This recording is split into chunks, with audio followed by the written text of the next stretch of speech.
think we are live.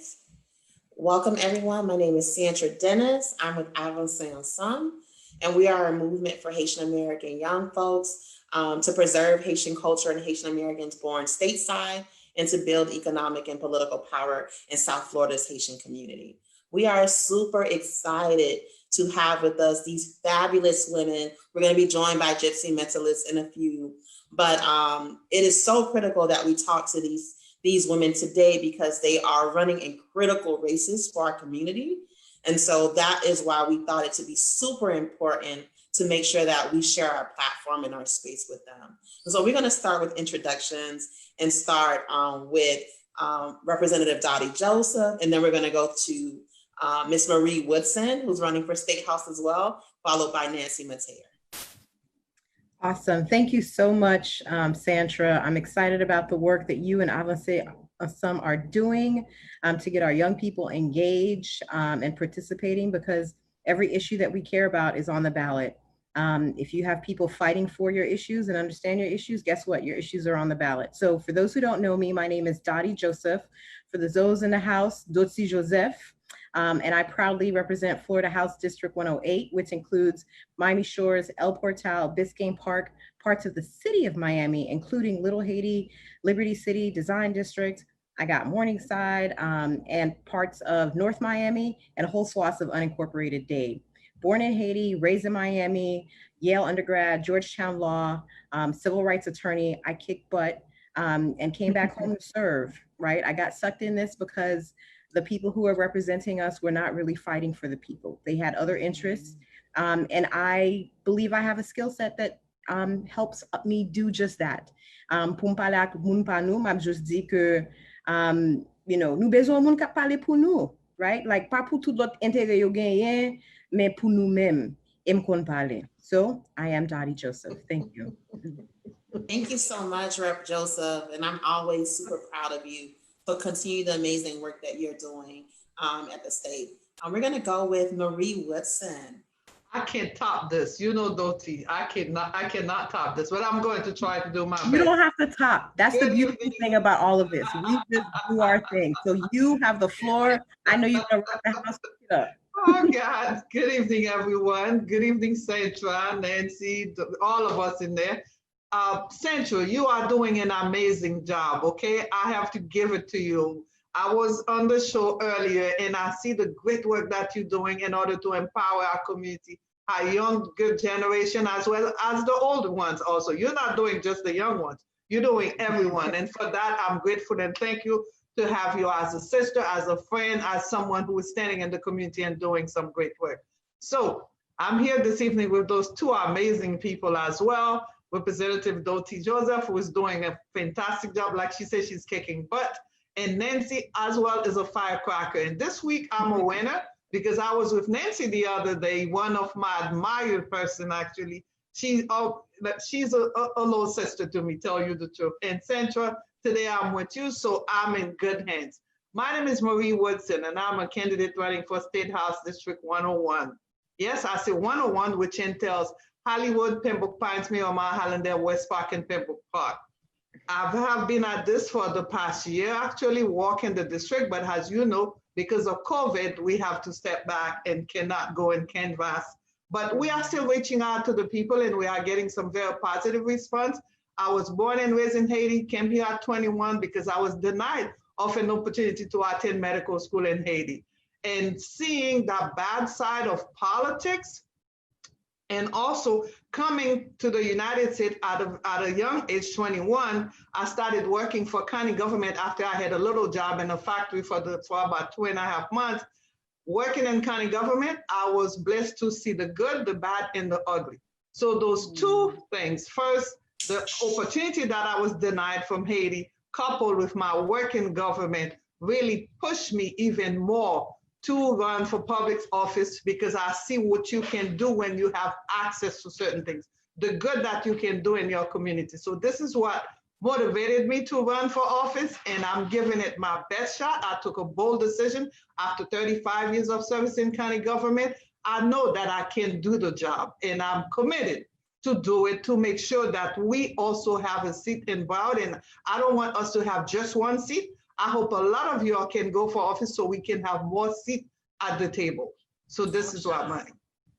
Thank you so much, Ms. Woodson. And we're going to go to Nancy, who's also our board member, who we're super proud of. Nancy, introduce yourself. I know you've been on this a few times, but today you're in the candidate seat. So introduce yourself. Tell us what you'll be representing. Awesome. Thank you, Sandra and the Avancé team for coordinating this and allowing me to share space with these amazing women. Everyone, my name is Nancy Mateer, also known as Nancy Meteye. I will be running to represent Coral Springs as a commissioner for seat 3. And that seat actually encompasses the entire city. It's not district like most other seats or municipalities are, but it's an at-large seat. So my job really is to be the voice of my residents in Coral Springs, ensuring that they have access to me and they are able to get their needs addressed while I'm on the dais. A little bit about me: I am a community organizer, advocate. I've been doing work in South Florida now for over 6 years. I've been doing public service work for over 10 years, have experience working from the U.S. House of Representatives to Florida State Representatives and the White House. I've been able to do work around reproductive justice, gender justice work, as well as climate change or climate work, as everybody know me for. That is my passion, that is my bread and butter, but my job really is to intersect all of that with our everyday lives.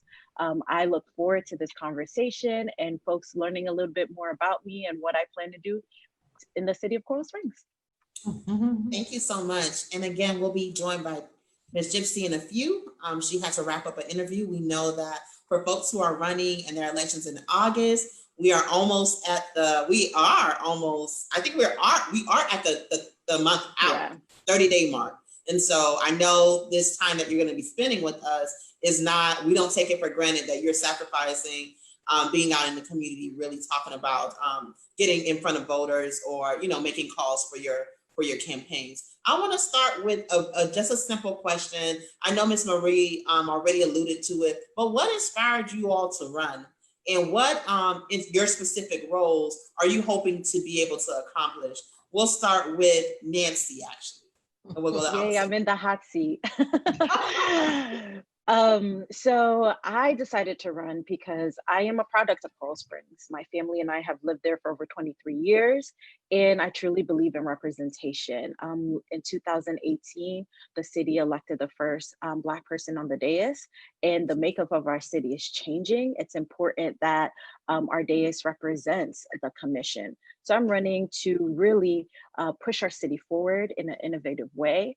I'm working on economic growth. That's something I would like to see increase in our city. Public safety, as we all know, there are many issues around police brutality, those conversations happening nationally. I want to make sure our city is doing everything that they can to address those concerns here. Also, mental health is a big concern. That all falls under that public safety label.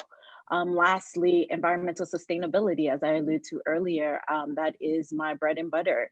Want to make sure as our city is growing and developing that we are doing that in a way that's sustainable and allows our city to be resilient moving forward. Our infrastructure is outdated, and our taxpayers want our dollars to be put aside to make sure that we're not dealing with the massive flooding.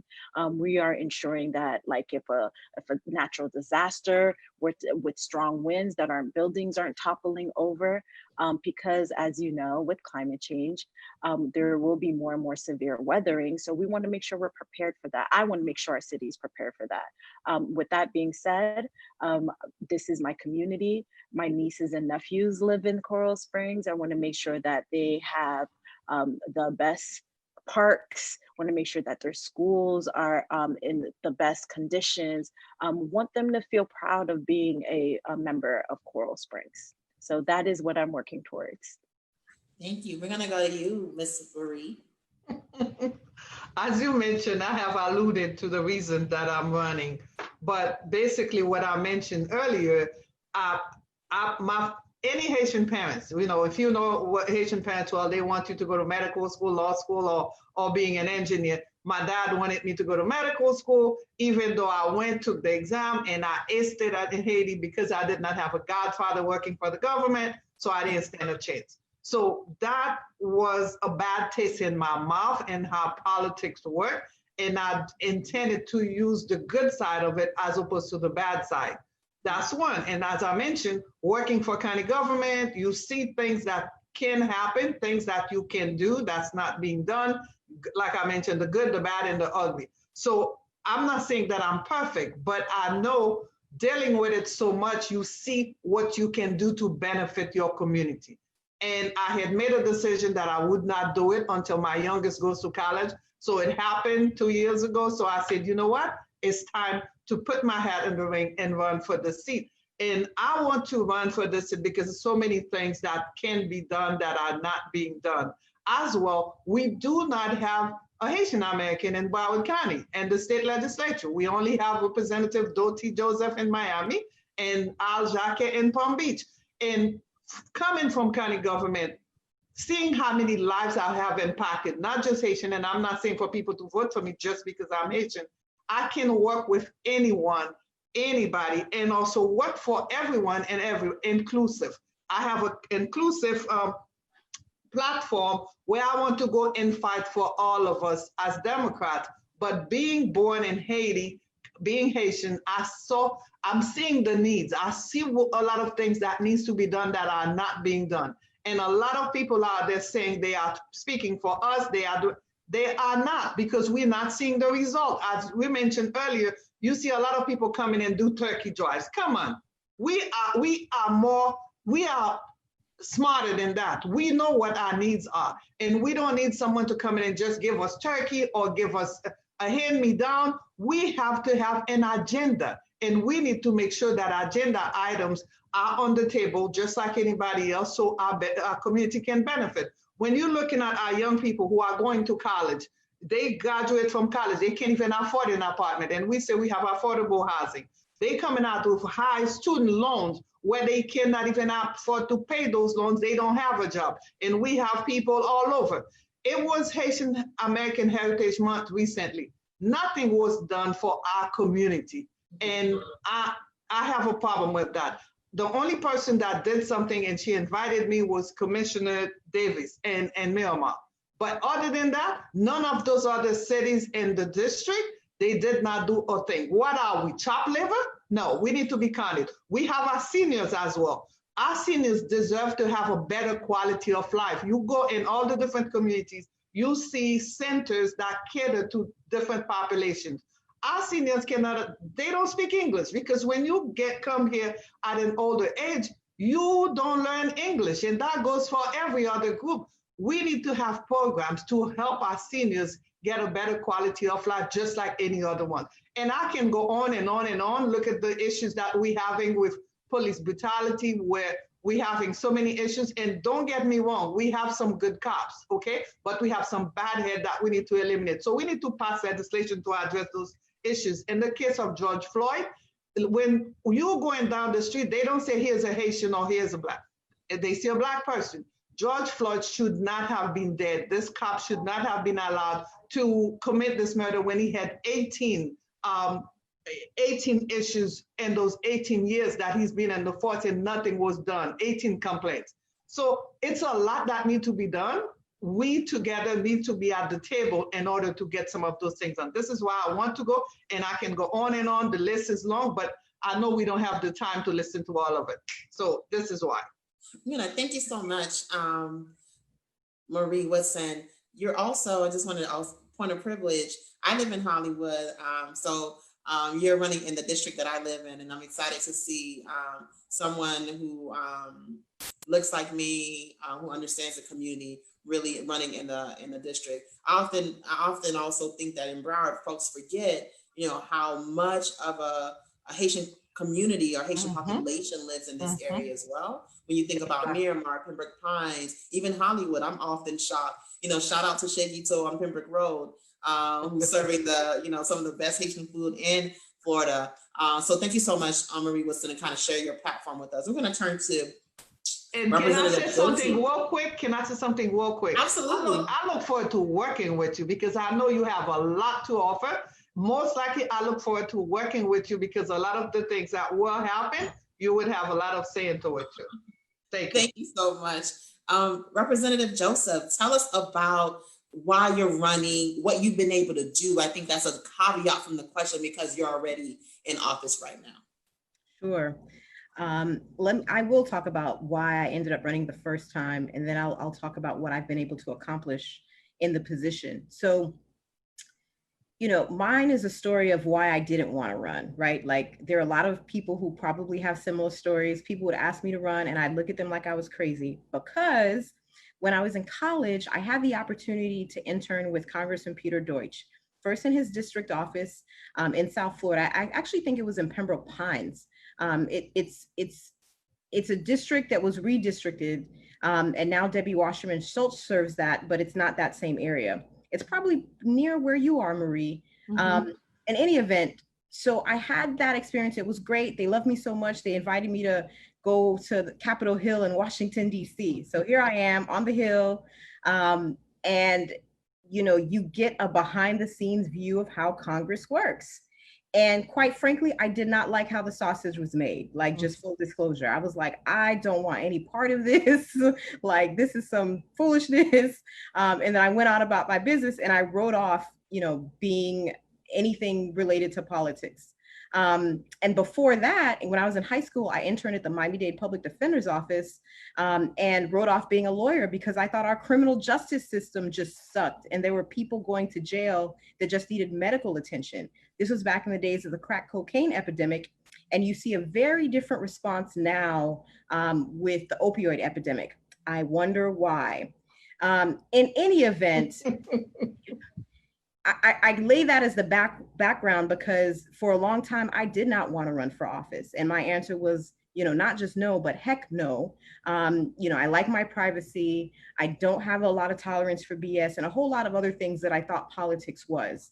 But as time went on, it became clear to me that the people who are in office have a direct impact on lots of things that impact our lives. So how I ended up running is two things happened.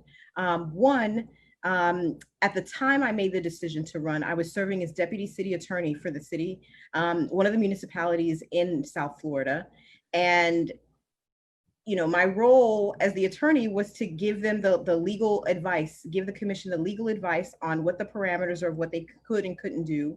And because it's me, I would take the extra step of letting know, here's the impact on the community.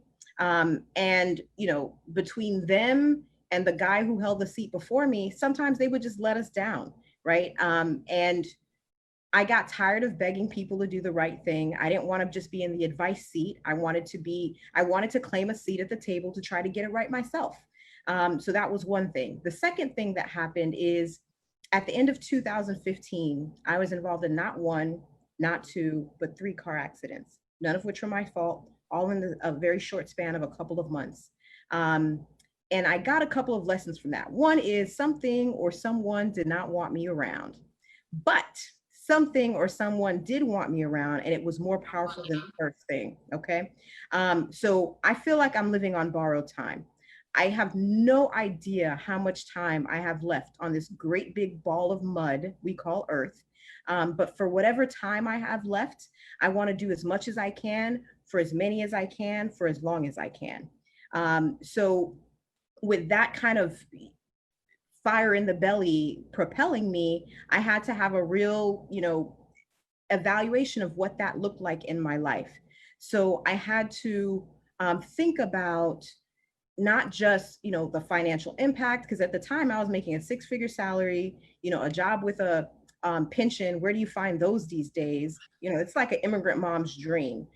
For me to walk away from that stability to throw my hat in the ring for $29,000 a year, which is what I used to make in a couple months for the entire year, to serve the community. So that was something that I really had to kind of buckle in and figure out what that meant, because, you know, I am single. So whatever I'm bringing in, I eat what I kill. And, you know, I also support my parents, right? Like a lot of us are in that kind of scenario. So not only is it a sacrifice for me, but it's also a sacrifice to what I can help around with my family, right? It's also a sacrifice for what giving I can make. So long story short is I made the decision that, you know what, I have a lot to offer. Yes, I was doing good for the municipality. Yes, I was doing good in general for different segments of the community because I was active in the community before I ran for office, but I knew I could be doing more. So I sucked it up and I stopped running from my seemingly calling, and that's how I ended up in this position now. So that's how I got here. Now let me tell you what I've been able to do since I got here. Woo-hoo! All right, so in office, so one of the things that many people don't really understand is the dynamics in Tallahassee. So the Republicans are basically in charge of stuff. So if they don't want something happening, guess what? It ain't happening, okay? Like you have to get the buy-in because they're in control of the governor's mansion, both of our US senators, both houses, both chambers, so the House and the Senate, they've got control of everything, okay? So with that in mind, there's some policies that they'll allow and then some that they won't. So I'll talk about the ones that they allowed that I was able to get stuff done, and some of the ones that they wouldn't allow, but it makes a difference because we need to make sure we elect people so that those things can be a real option. So some of the things I was able to get done, I'm not going to talk about all of them, just going to highlight a few. One is I passed a bill that's has statewide impact that allows victims of domestic violence to qualify for unemployment compensation if they have to leave their job because of a domestic violence situation.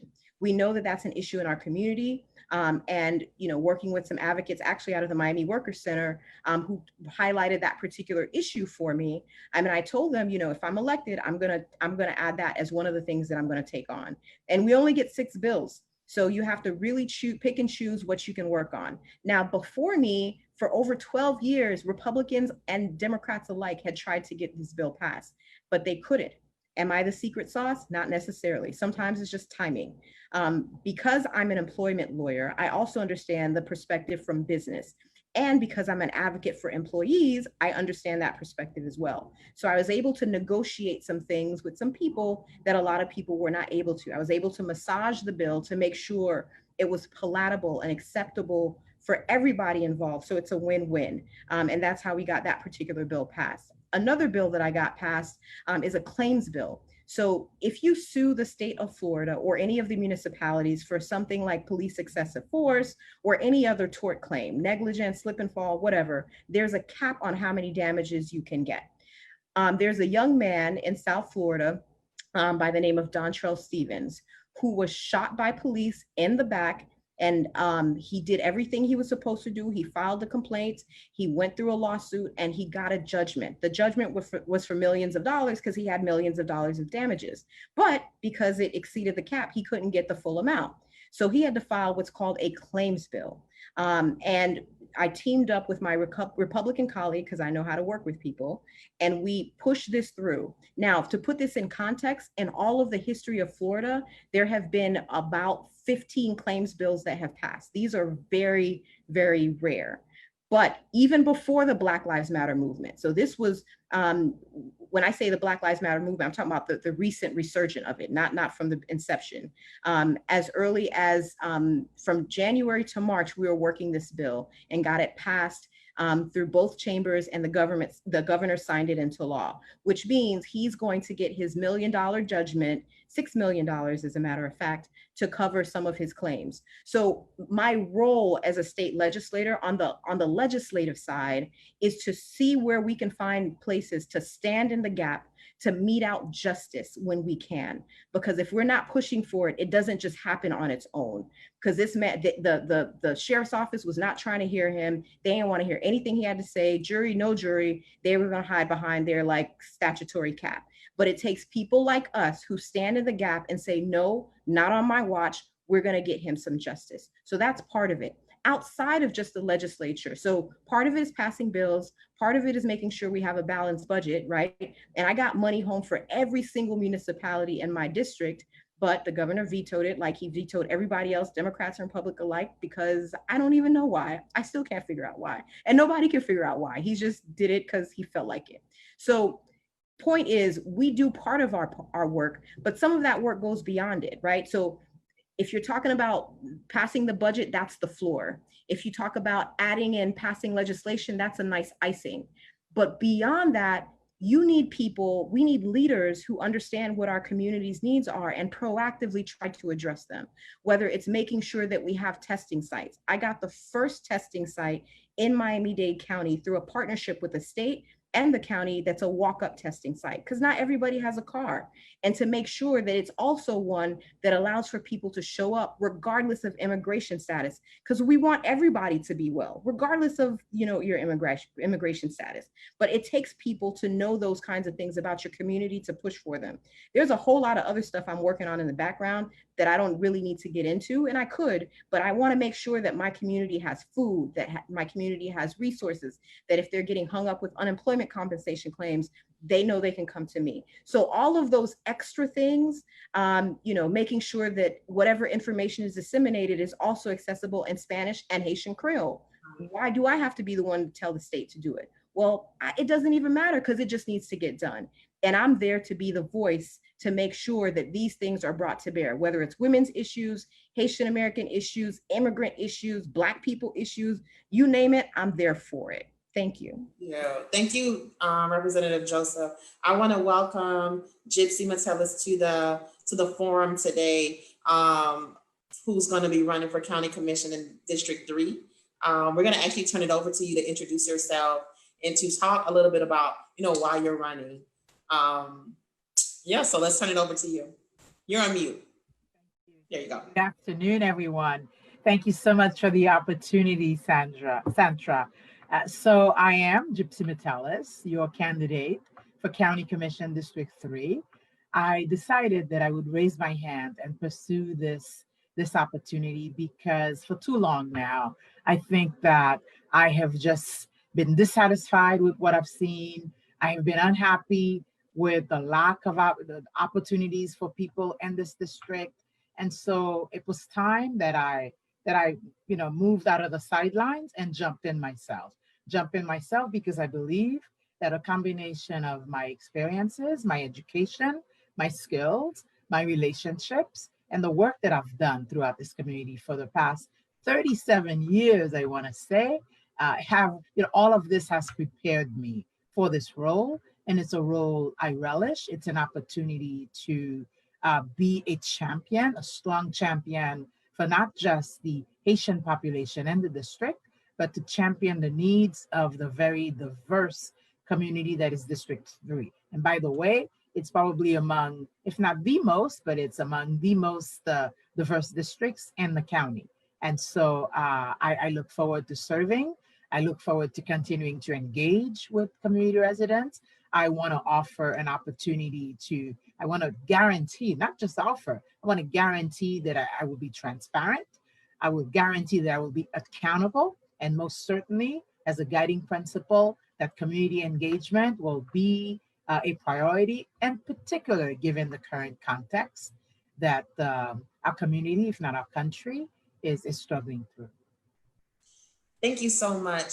One of the reasons why we felt it to be super necessary, and we talked about it a little bit earlier, is that you all are running in critical seats.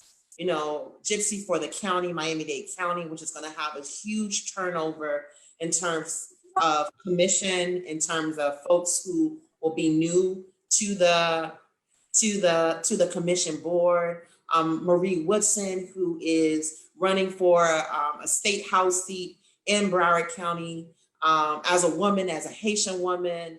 We think that representation matters. We know the demographics in Coral Springs. We also know Dodie Joseph, but I think more than that, I think I also often hear from folks that people don't know you all, like, you know, not necessarily know about what you've done, but I think I want to spend a little bit time and, like, you know, none of us are running against each other. I'm just a moderator, but you all are not in a race against each other. So I want to tell folks a little bit about what I know about each and every one of you all, and then ask you all to add some additional context that folks may just not know about you all. So I'm going to start with, you know, in my little Zoom camera, Marie Woodson is at the top. So I'm going to start with Marie Woodson. I know about your work in county government. I know that it is not easy to lead and to be in county government. I know to be a leader in county government also means that you're coming with different expertise and experience. And the fact that you started, you worked in government for 30 years and got promoted amongst the ranks goes to really speak to who you are. And I think that it would not be, we should really think about talking more about ourselves, because as women, we don't do that enough. So I'm going to go to Doti next.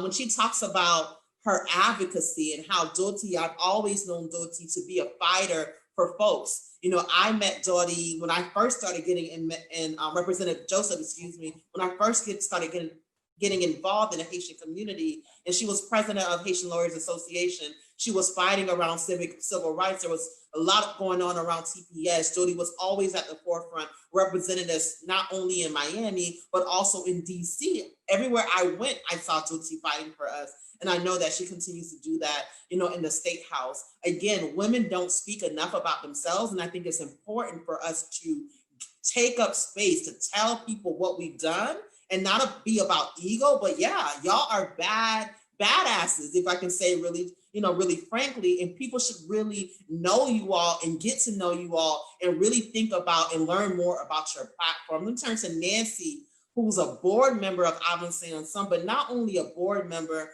who's interned at the White House, who from even high school was getting awards and accolades because how sharp she was, who did work in Haiti, who's our Haitian environmentalist, right? Who's talking to us about what will happen to us if we don't take care of Mother Earth. Nancy is posed, and she's very respectful. And I also think that she's someone that folks should get to know in our community, not only in the Haitian community, but in the Black community, in South Florida's community, because she's done a lot of amazing work. I want to also say she's an organizer, and she's been organizing communities for quite some time. And you all should definitely get to know her a little bit more. And I'm going to also go to Miss Gypsy.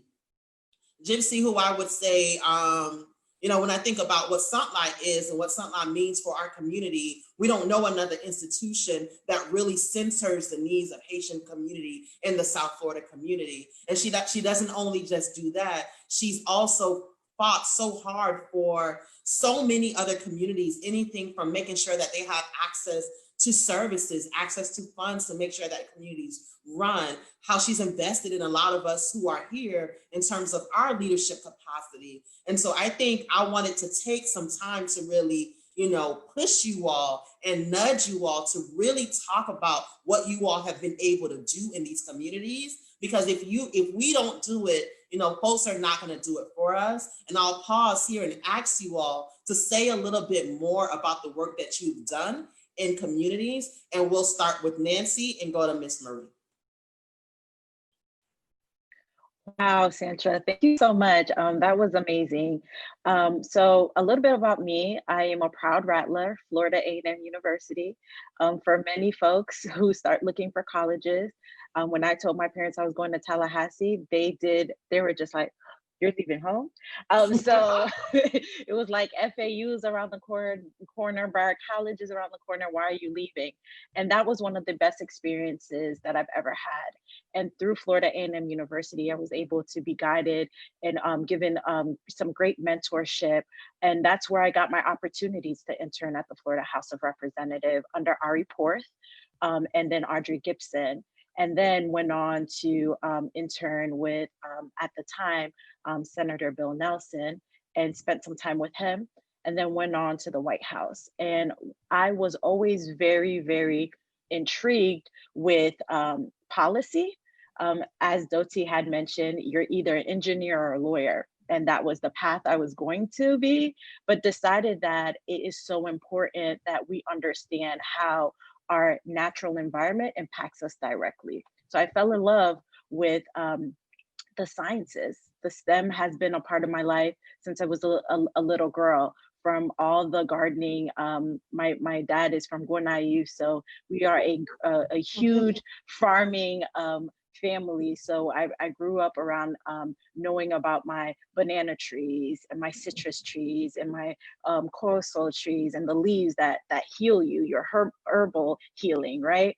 And so that stayed with me. And I remember taking courses in environmental sciences, and I was just like, why aren't we doing more to protect our communities around these issues, from water to clean air? And so that led me to really combine both, because no one at that time was doing that. And if you were doing that, you weren't a woman and you definitely weren't Black. So I found myself entering these spaces where I was the only person of color and sometimes the youngest. Got the opportunity to work for NOAA.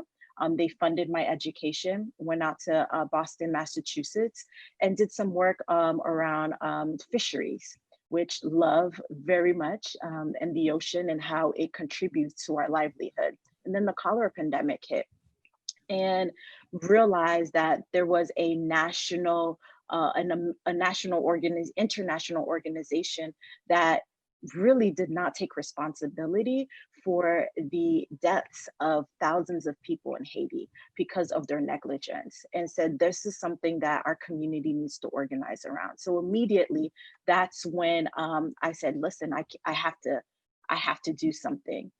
So from there, went on to get my master's degree in environmental health sciences, again with a water quality specialty, but with a policy background. Was able to work closely in Haiti, in Tabar, with the US Department of Defense, local NGOs, and the Haitian Ministry of Health, really providing sanitation opportunities for our folks in Haiti, and also clean water, because cholera was definitely a continuing problem there. Came back. I'm gonna pause because I think that when you think about leadership right now and what it means to lead in crisis, you know, this is what we're talking about. We're talking about people who have experience and can lead in crisis. I'm going to pause you because I got to take Ms. Marie, but I want you to come back, Nancy, in a few. Ms. Marie, tell us about what don't we know? What should people know, about you? And I want you to take up space, tell us, and then we're going to start talking a little bit more. I know we're running a little bit behind on time, but I want to make sure I get to you all so we can talk about it. Okay, I'll try to make it a little faster. And this is why we need to vote for Nancy. We need to give Nancy the support now that we heard about all this good work she has been doing. When it comes to me, okay, as I mentioned to you earlier, I came here at the age of 21, started school at FIU. Started at Miami-Dade first for my first 2 years, and then went to FIU for my bachelor's. I did all my studies, and I also have a master's in public administration from St. Thomas, because the county had a special program where you pay less and so forth and so on. So while I was attending school, I was working full-time as well in the county. And I was blessed actually to have a rich career in the county, where I started as a social worker aide. But one thing that's important for me to mention, Centra, the importance of mentoring. Had I had a mentor when I came here, going to school and also working, I would have even done better than the way that I did, because I see how critical it is for us to mentor our young people. And I'm committed to do that, because even though I did not have a mentor, but I was determined to go to school, do what I have to do, and work as well at the same time. And while I was working as a social worker aide, which was my first position in the county, I did not speak English at that time, spoke a few words of English, because when you came from Haiti, you don't really know English, you don't really speak English. You take a few words in school, you're speaking English just like you're speaking French. I never forgot it. There was a young lady named Myrto Saint-Elie. She was Haitian as well, but she was here for a long time.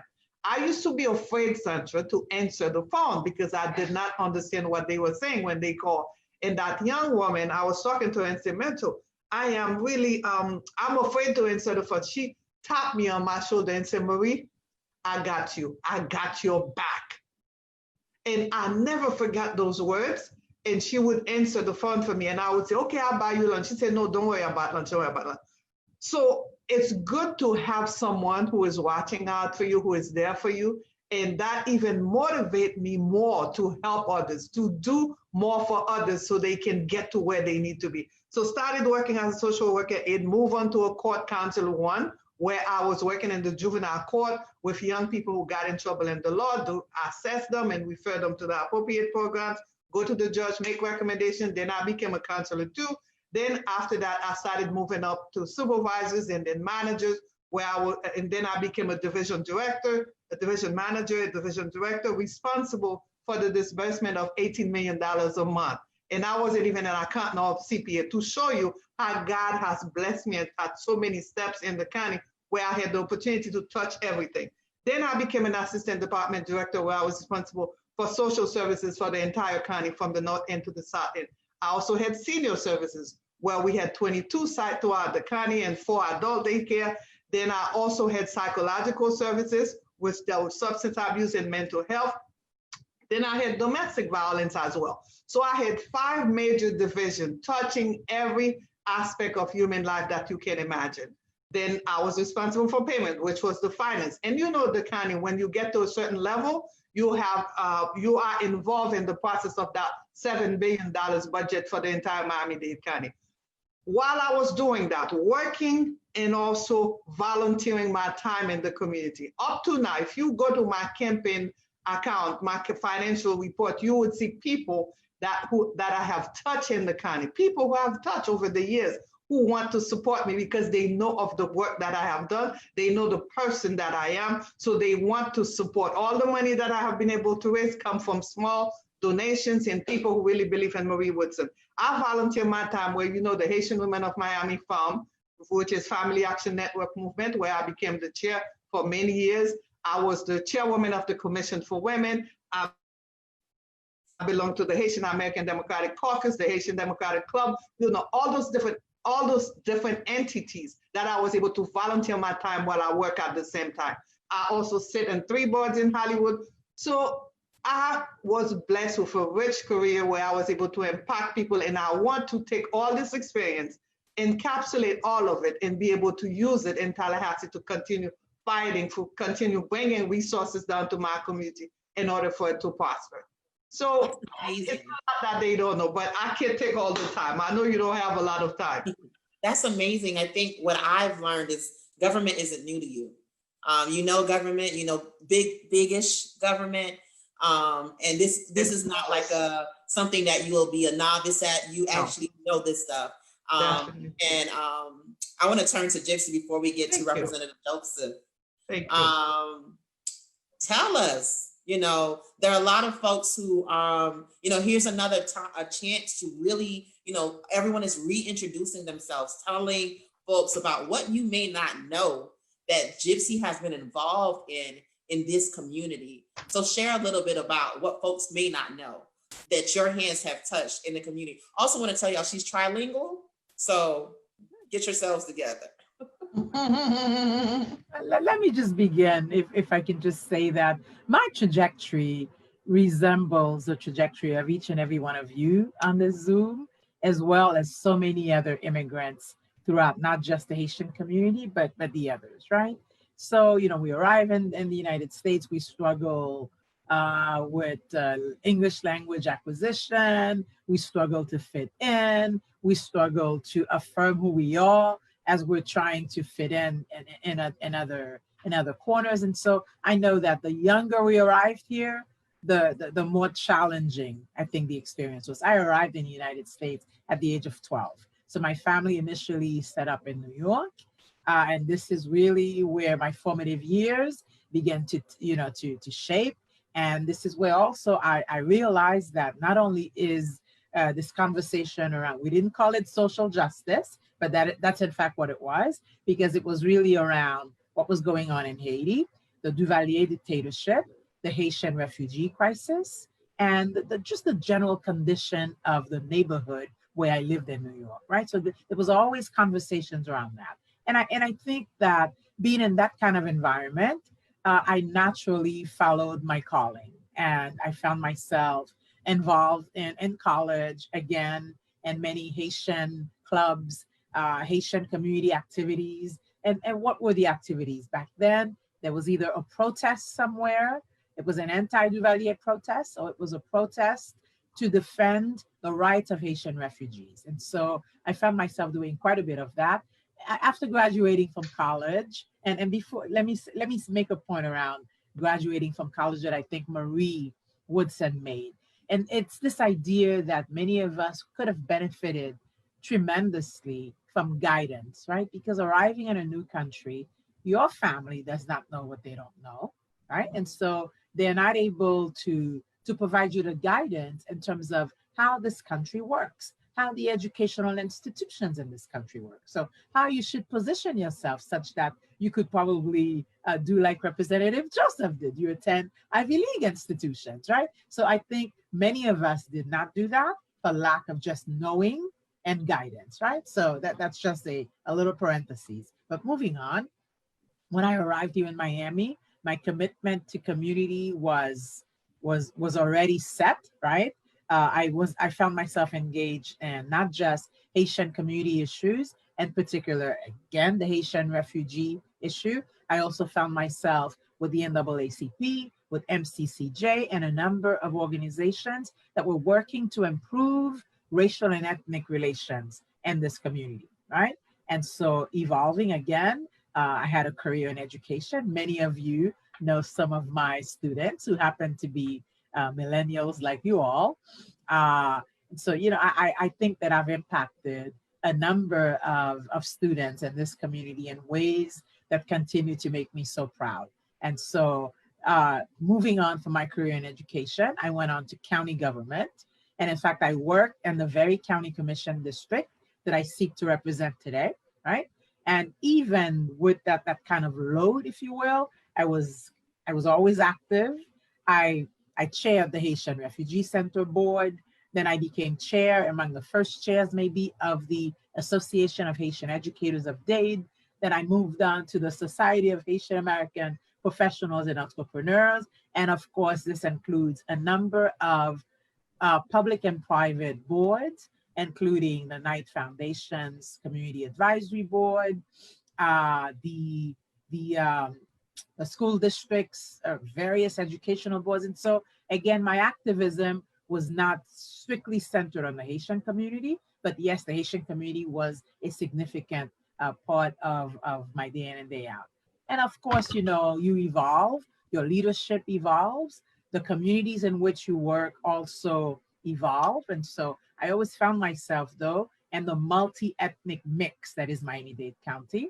And of course, your activism gives way to engagement, gives way to more civic leadership, to the point that I am today, heading a nonprofit organization that's 20 years strong this year. And I've got to be really proud of many of our accomplishments. Among those is our wonderful fellows program. And look at two bright examples of that fellowship program, among so many other things that we've accomplished. But really that center on identifying community problems and lifting up solutions to address those problems, right? So let me just pause right here to allow time for the others. Thank you. Right. Thank you so much, Gypsy. And I would also say Gypsy's a link. I think that we also want to big up that, you know, it's going to be a follow-up question. So let me go to Doti, because I think Doti could also share about some of the things folks may not be familiar with that your hands are touching in ways that, and things that they should actually know. Still on mute.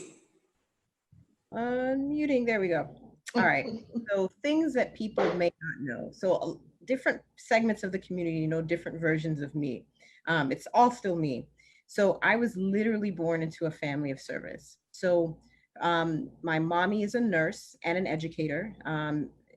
She's retired now, but she would teach nursing. My daddy is also an educator. He was a professor in Haiti, and I remember growing up, you know, here in Miami, people would come up to us at 163rd Street Mall when that was a thing, and be like, yo, your dad, you know, taught me Latin. I was like, what? He taught me Hebrew. I was like, Dad, you just holding out on me. Like, what's going on over here? And he's a pastor. Most of them know Pastor Gonel as, you know, pastor of Biraka, and that's like a institution in Miami. But I worked on having a separate identity from that, but it still feeds into who I am. My entire life is really just about taking care of other people's needs, whether it's spiritual, health, social justice, like whatever it is, I'm a fixer.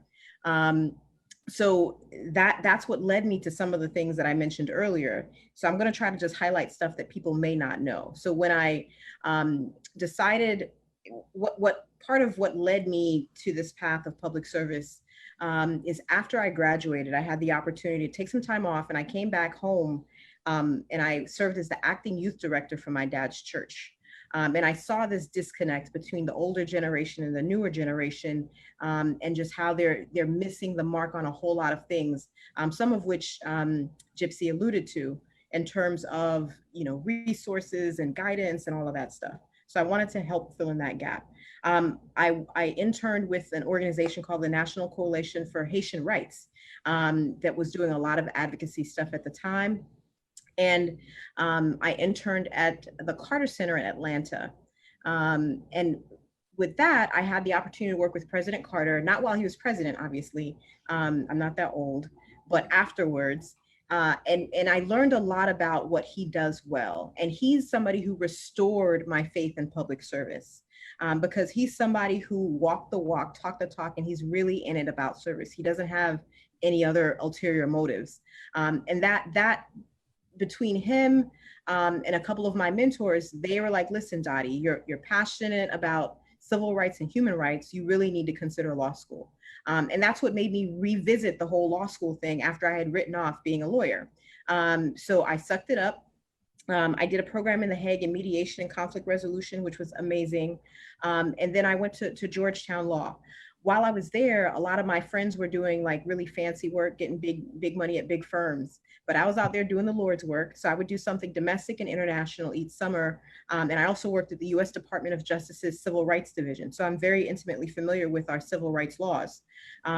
Domestic, I worked with the National Lawyers Committee for Civil Rights Under the Law doing voting rights. So even while I was away in DC, I would fly home during the elections to serve as an election protection attorney. And I did that for President Obama during both of his elections. I did that during Clinton's tour, but I also served as a surrogate for her. And just about every election since I could, right? So I would come and help to make sure that our votes count. So I would be remiss to not just encourage people to vote by mail. You can request your ballot. You can go to my website, dotsiejoseph.com, click on district and voter information. You can request your ballot to vote by mail. It's easy, it's safe. You can drop it off in the mail. Let's say you don't trust the mail. You can take that ballot and physically walk it into any early voting location. Early voting starts August 3rd, but take your time. If you have questions, reach out. You don't know who to vote for, the judges are confusing, whatever it is, we wanna make it easy for you to vote the entire ballot. So anyway, that coming out already, like this is what I do. Anyway, so I did that. And I also had the opportunity to serve abroad. I worked with the United Nations High Commissioner for Refugees, working with refugees in Egypt. And I helped resettle over 120 refugees from Sudan to the country that was accepting them at the time was Finland. I also worked with refugees out of Uganda. And, it's the same story, whether you're talking about abroad or here. Back in the day, the United States used to be the shining example of how to get that issue right, how to treat refugees. Now we're the poster child of how to get it wrong. When you have people literally risking their lives to swim across a river and dying with their infant child, something's very broken with our system. And making sure that we have people that understand those nuances. It's the same story. If somebody leaves everything that they know, their home, their job, their everything, to go to a place that they don't know, may not even speak the language, have no resources, it's because something very wrong is going on at home. And I know sometimes we don't get it as Americans because we live such a privileged life. We don't know what it means to have bombings going on every day, and you don't know if your home is going to be there when you come home. We don't know what it means to be kidnapped and taken by the Boko Haram, and you may not see your daughter for years and then come back pregnant. We don't know what it means to stand up to, thugs in El Salvador who are trying to rape and kill your sister because she doesn't want to be a part of what they're doing. We don't understand that. And I'm telling you guys, it's real. Right. Anyway, that's my passion. Those are the things that I do. And that carries on in just about every sphere that I operate in.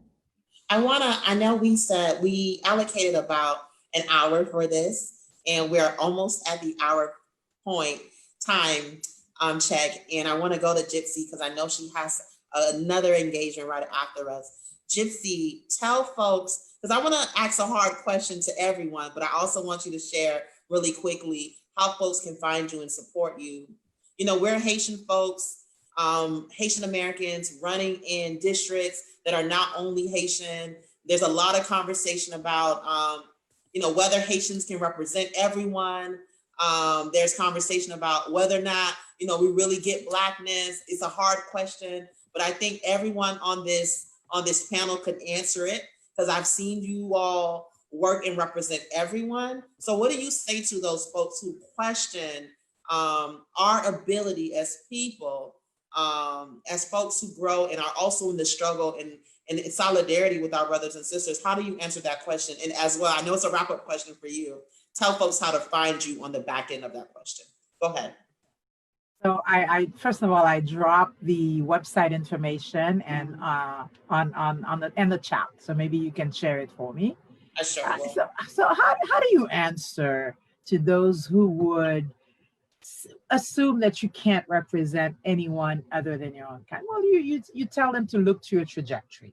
You tell them to look at your track record. You tell them to look at your experiences, the relationships that you've built over the years. You look at the fact that you've invested in ensuring that you have alliances across the community, not only because you believe in alliances, because they're a fundamental element of the work that we all do, but because it's the way to get things done, to get problems addressed and resolved for our communities that resemble one another in so many of the most important ways, right? And so what's different about me? You know, no one's more Black than I am, right? I mean, when you're Haitian, when you come from the first independent Black republic in the Western Hemisphere, when you come from a country that for you know, where I'm Black and I'm proud, wasn't just a slogan. It was also, this is the land that will welcome any Black person, no matter where they are around the world, where they are still enslaved. This is I come from the tradition or the culture that really inspired so many people, in particular Black people on the continent of Africa and the Caribbean and the United States, right? To sort of to sort of view Haiti like a Wakanda, right? And so I would just take an opportunity to make sure that my brothers and sisters understand that what's different about me is that I speak a couple of other languages, right? But that my experiences in this country are the same experiences as all other Black people, right? My aspirations are the same as all other Black people. The same structural and systemic issues challenge me as they challenge other Blacks, right? And so there is no difference in our plight, in our challenges, in our aspirations, but for the fact, and let me add that we've got immigration issues on top of that, right? And so outside of that, you know, you should look to me and look to my example, look to what I have done, what I have said, before you make up your mind as to whether or not I will walk the talk, whether I will stand in the gap, as Representative Joseph said, stand in the gap for so many in our community who face the kinds of challenges that are of concern to all of us, right? And look to my example of leadership to get things done, not just in the Haitian community, but to get things done to benefit a number of communities. And when you speak the major languages of a community, that's an advantage. And I'll admit that it's a plus, which I will use to better our lot, our collective lot. Thank you so much. We shared Gypsy's information in the Facebook Live as well. I would also say that while Avancé Ensemble hasn't necessarily outwardly supported candidates, we are super proud of you, Gypsy. And we think every time that someone like us, you know, for a community that has so many Haitians, I think it's fair to also have representation. And I would also say to what I said to Miss Marie to Nancy to Doti is that, you know, to be able to lead in crisis, to be able to lead during the Haitian refugee, you know, whole situation. You know, we right now are in desperate need of leaders who can not only lead in calm times, but lead in crisis. And I think all the phenomenal ladies here, you know a thing or two about crisis. So check out their campaigns. We're going to turn to actually Nancy to answer that question. I know Ms. Gypsy, you may need to drop off. If you do, you can. But let's turn to Nancy for that to answer that question as well. Yeah, so my track record in South Florida explains itself. I'm working a lot of inclusive spaces, from the work that I've been doing around organizing in South Florida and internationally. I even had the opportunity to work during the BP oil spill and really track how oil was impacting our fisheries. And that's food that most of us rely on. So between working from the environmental standpoints to social justice work, to ensuring that our communities have the resources that they need. I don't look at skin color. I don't look at your gender. I don't look at your creed. I look at the individual. I look at you as a human being. And so my vision for Coral Springs, I'm on a very inclusive platform, is to ensure that everybody has the ability to thrive, right? And we all want this. We all want our families to do well. We all want to be able to provide for our families. Most people don't know this, but my father is a business owner in Coral Springs as well. And I get my hard work and my dedication from him, because he came here in his later part of his life and came with nothing. And he put himself, he basically put my mom and all of us through school and ensured that his family was well taken care of. So when we talk about the issues that plague our communities, it's access to economics, making sure that our folks, economic equality, making sure that our folks have access to that, making sure that folks can be their true selves when we talk about the LGBT plus community, making sure that people have access to unemployment. And we see the crises that are happening now with our state administration, who has not been very fair in that process. I've had the opportunities to work with around natural disasters, from Hurricane Irma, Dorian, and Michael, and making sure that we've gotten those resources for our communities to recover. So my track record is there.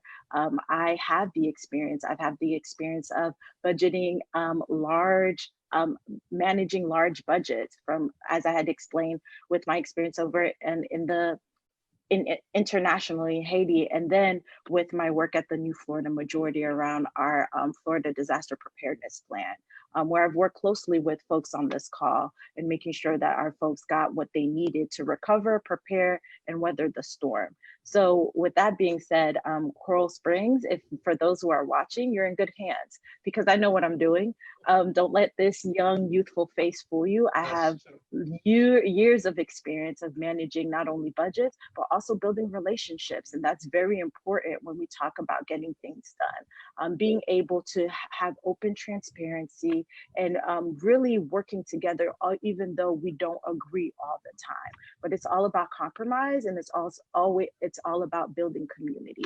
And so with that being said, I really want to lead our community forward in a way where we can have those tough conversations, but still respect each other. Thank you so much, Nancy. I'm gonna go to Joti, and then we'll end with Marie Woodson. Tell us, answer the same question. I'm sorry, let me go back to Nancy. How can folks reach you? So folks can reach me on all my social media. So that's Facebook, Twitter, and Instagram at Nancy Mateer, and also at nancymateer.com. I'm very, very, very responsive.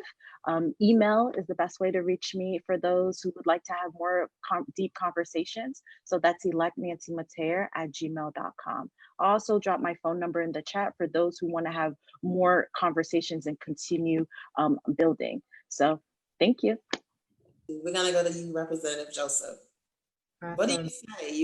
You're in a diverse community as well, Haitian American diverse community. What does it look like for you to also represent who you are, but also for folks to really believe that you are ready and able to really represent them as well? So I love that question because I am my community. I literally, so this is probably one of the most diverse economically and culturally districts in the entire state of Florida. And I love it because I can relate to everybody in my district, like pretty much everybody. I grew up in my district. So yes, I was born in Haiti, but I was raised here. So I went to Lakeview Elementary, which is in my district, Charles Drew, which is in Liberty City, also in my district. Actually, it's just outside, but same people. And Design and Architecture Senior High, also in my district. Like, I am my district. So, you know, I've lived all around it. I've lived in Miami Shores for a hot second. I'm a longtime resident of North Miami, city of Miami, like unincorporated day, like these are my people. When I walk around and I knock on people's doors, oh, hey, how's your mom doing? Like, it's easy because, or, you know, they've served with me on various boards, where it's the Miami-Dade Black Affairs Advisory Board or the City of North Miami Board of Adjustment. Like, these are my peeps. So it's easy for me to represent. And I'm going to take that question from a larger perspective as well. You know, sometimes people try to bifurcate. One of the oldest politricks that exists is divide and conquer. If you keep the people from unifying around the interests upon which they align, then it's easy to just take them out because they're all divided. And I would just tell us to not go with the divide and conquer. We are one community. If one part of us suffers, all of us suffers. If it rains, you know, the rain in Miami is a little funny. It might be raining across the street, but not. But overall, if something impacts one of us, it's going to impact all of us. Whether we're talking about coronavirus, until we get this thing under control, we're all impacted. When hurricanes come, they impact all of us. So the impact might be different, right? The places closest to the water, some of their concerns are a little bit more around sea level rise, and I address those issues. I'm probably one of the biggest champions of environmental issues in the Florida legislature, and that's not me saying it. Like, there's articles about it. Google it, girl. So, you know, that's one element of it. In terms of gun violence, like, that's something that I totally understand because my family has also been impacted by it. And I filed some of the most progressive, aggressive legislation in the Florida legislature to address it, not just the Parkland type stuff, but the stuff the day-to-day in our communities. I have relationships with people on the ground, people who are leaders and who can help me get stuff done. Right now, I'll make this announcement. If you're in Miami-Dade County, if you have coronavirus and you're having trouble figuring out some place to isolate, the county has a program where you can be put up in a hotel so you can isolate safely. Most people don't know that. I'm putting it out there because we're just getting the word. But my point is, I know the issues of the district and I'm here fighting for them. And I have really productive relationships with people at all levels of government to get stuff done. So if you want to keep getting stuff done, keep your girl in the seat. Dottie Joseph for District 108, punch number 56. Thank you. Thank you so much, Dottie Joseph. And I think it also speaks to, you grew up in those communities, you went to school with folks, you've worked with folks, and a good majority of the time, everybody has not been Haitian. So you do have relationships. And I think this is the kind of conversation we want to have and want to be really frank that, you know, when this comes up, it is from the mentality of divide and conquer, and we really want to address it directly. Let's hear from you, Marie Woodson. Sorry. Is that okay? Can I say my contact info? Sure. Yes, go ahead. I'm sorry about that. My bad. DottieJoseph.com. That's Dottie with one T, like it's written here, Dotsie. And then the best way to reach me is actually IG. I answer my own DMs. The other stuff is, you know, hit or miss. On Twitter, I'm Dottie for Florida, and that's DOTIEFOR Florida. And everything else is just Dottie Joseph. So thank you. Do not let that divide and conquer get to us because it's foolishness. They just don't want us to get along. There you go. Thank you. Marie, listen, let's hear from you. That's such a great question because I've been asked that question a lot. And Central, I would tell you this. Coming from a country like Haiti, okay? I married an African-American man. My husband is African-American. He's from Baltimore, Maryland. I've worked in county government, which is such a diverse county where you interact with everyone and you look out for everyone's needs. As well, I have friends from all walks of life, whether they are Black, white, Hispanic, Caucasian, you name it. I have friends, I have acquaintances, I have people that I have helped with, that I have dealt with. I was told, by the way, this is a Black seat, that I should not go for the seat. And yes, I was. Yes, I was. I'm putting it out there. Yes, I was the person, was talking and said, well, your opponent feel like this is a Black seat, that you shouldn't go for it as a Haitian woman. And I tell them this. I said, when I'm walking down the street, what do you see? We all came from Africa. They dropped some over here, some in Haiti, some in Jamaica, some all over. We are one. We all bleed the same blood, and we are one people. And this is the division that Dottie was talking about. Dottie, actually, not Dottie. Dottie was talking about. They try to divide and conquer, and we try to be so divisive among ourselves. Because you cannot tell me, the seat does not belong to anyone. It belongs to whoever do the work, whoever is qualified, who can really work for the betterment of the people. So I said all this to say, we need to go beyond that. We need to pass that stage as far as seeing us as different or this and that. Yes, you do have a base when you are from somewhere. Like, I was born and raised in Haiti. I can't take that away. That's who I am. There is a base. Sometimes you go after the base first. But when I get elected, I will be a representative for District 101 in the state of Florida as a whole, because some legislation that you pass, they impact the entire state of Florida. So it's not a question about being Haitian, being Black, being white, being purple. My friends are from all walks of life, no matter what your age, your sex, your creed, your sexual orientation. You are a human being to me, and I'm there for you, whoever you. So when I hear this question, I don't even pay it any attention. I just keep on moving, because it's not even worth my time staying on it, because I know I'm about everyone, about everybody in general.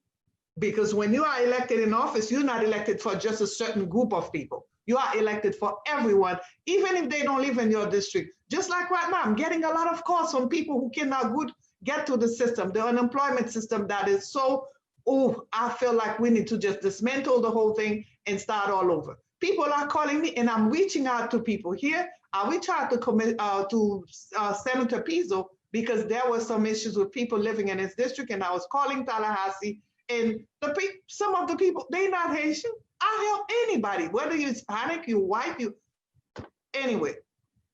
It's not worth our time. We end to do the work, and this is what we are going to do when we get elected. And thank you so much. Ms. Marie, tell folks how they can find you, and then we're gonna wrap it up. Definitely. You can go to my website at www.mariewoodson2020.com. Go to the website, or you can also, I'm on Facebook, I'm on Twitter, and also they can call. Moun la kayo nou emerele numéro c'est 954-696-7428. Yo estoy posteando para el Congreso del Estado de Florida. Me voy a trabajar para todo. Te puede llamarme al número 954-696-7428. So I'm with everyone, okay? Whoever you are, I will be there for you, even if you don't live in District 101. Sandra, I couldn't thank you enough for this conversation. You always deliver, and you deliver big. And all the women, all those sisters on the Zoom, hey, we in this together. Let's get them and make it happen. Thank you. I'm gonna say a few things. So we're gonna come back to Miss Gypsy to say to give your campaign information. I'm gonna come back to you, give your campaign information, and then we'll go from there. No problem. So it's gypsymetellus.com to www.gypsymetellus. You see how it's spelled on the screen. .com. My phone number, campaign phone line 305. Too many phone numbers. Okay. That should never happen to one. Okay. 204-0833. 305-204-0833.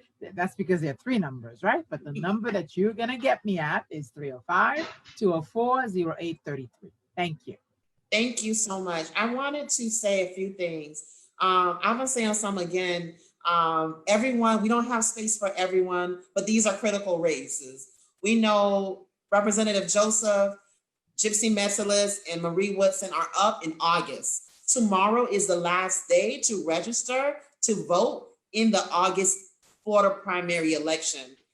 All elections are local. These are folks who will have day-to-day interactions with you all. So it's important that we don't only vote in November, but that we vote in August as well. August is where you will find your state and local folks on the ballot. Make sure that we turn out in August. And again, to Doti's original point around, I already got my ballot in the mail. If you haven't requested, request it. There's already postage in it. Make sure you sign the back. Make sure we get out to vote. We know there's a lot of going on in COVID, but it's election season and we got to do something in our communities to make sure that folks who have leadership ability in crisis time are elected to really serve us.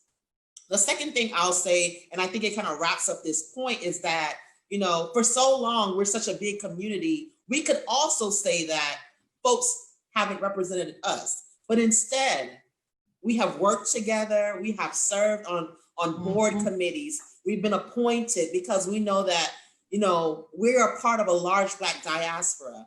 And we know that we work together and what impacts you impacts me. And so I want to make sure, and I've often said to Nancy, I'm always so amazed, you know, when we have this conversation or shocked, because when I go to the Black Lives Matter protest, how many Haitian flags I see, because we too identify in this Black struggle together stateside. And so I want to say that for you all, because I want to quiet the noise that's happening around some of the campaigns so that people actually get a chance to get to know you all and the candidates that y'all truly are.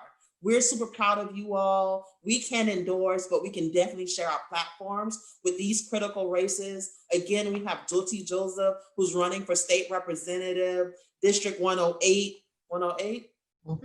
108, yes. Yeah. We have Gypsy Metellus running for county commission in the Miami-Dade County District 3. Check her out, look into her platform, and make sure that, you know, you really do your due diligence and make sure that you learn about her. We have Nancy Mateer in the city of Coral Springs. Shout out to Broward County, running for seat 3. And we also have Marie Woodson, District 101 in Broward County in my district.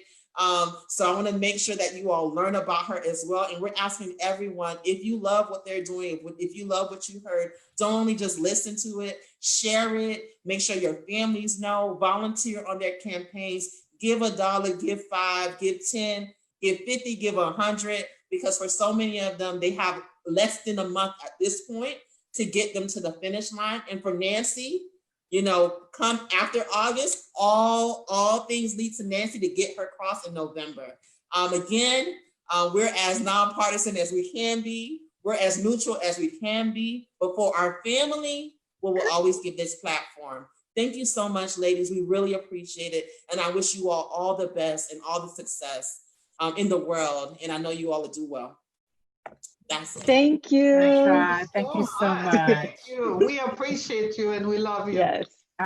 Ditto. Thank you. Thank you, ladies. Thank you. You're fabulous. Best of luck to you all. On to victory, us all. That's right. it. Yes. That's it. Right. Thanks. Thank you, Gypsy. Right. Thank you, Nancy. Thank you. Thank you.